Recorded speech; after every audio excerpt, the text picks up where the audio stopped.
Welcome back. ಇನ್ನು ಇದೇ ವಿಚಾರದಲ್ಲಿ ಈಗ ಒಂದಿಷ್ಟು ಮಾಹಿತಿಗಳನ್ನು ನಿಮ್ಗೆ ಕೊಡ್ತೀವಿ. ಯಾವುದು ದೆಹಲಿ ಚುನಾವಣೆಯ ಬಗ್ಗೆ.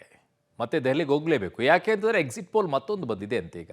ಈ ಎಕ್ಸಿಟ್ ಪೋಲ್ ಪ್ರಕಾರ ಏನು ಹೇಳ್ತಾ ಇದೆ?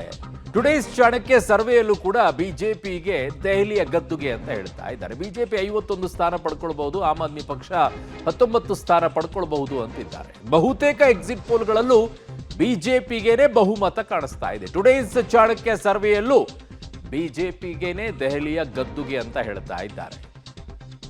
ಈಗ ಒಟ್ಟು ಬಂದಿರುವಂತಹ ಎಕ್ಸಿಟ್ ಪೋಲ್ಗಳು 10. ನಿನ್ನೆ 8 ಬಂದಿತ್ತು, ಇವತ್ತು 2 ಎಕ್ಸಿಟ್ ಪೋಲ್ಗಳು ಬರ್ತಾ ಇದೆ.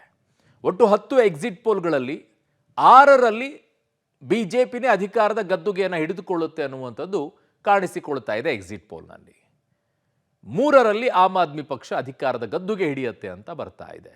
ಇನ್ನು ಒಂದು ಎಕ್ಸಿಟ್ ಪೋಲ್ಗಳು ಮಾತ್ರ ಹೇಳ್ತಾ ಇರೋದೇನು ಅಂತಂದ್ರೆ 50-50 ಆಗಬಹುದು, ಯಾರು ಬೇಕಾದರೂ ಅಧಿಕಾರಕ್ಕೆ ಬರಬಹುದು ಅಂತ ಹೇಳಿ. ನೋಡಿ, ಎಕ್ಸಿಟ್ ಪೋಲ್ ಟುಡೇಸ್ ಚಾಣಕ್ಯದ ಪ್ರಕಾರ ಬಿಜೆಪಿ 51 ಸ್ಥಾನ, ಆಮ್ ಆದ್ಮಿ ಪಕ್ಷ 19 ಸ್ಥಾನ, ಕಾಂಗ್ರೆಸ್ ಅಲ್ಲಿ ಬರೋದೇ ಇಲ್ಲ ಅಂತ ಹೇಳ್ತಾ ಇದ್ದಾರೆ. ಇನ್ನು ಇಂಡಿಪೆಂಡೆಂಟ್ ನಿಂತವರು ಅಂತರೂ 3 ಬರಬಹುದು ಅಂತಿದ್ದಾರೆ.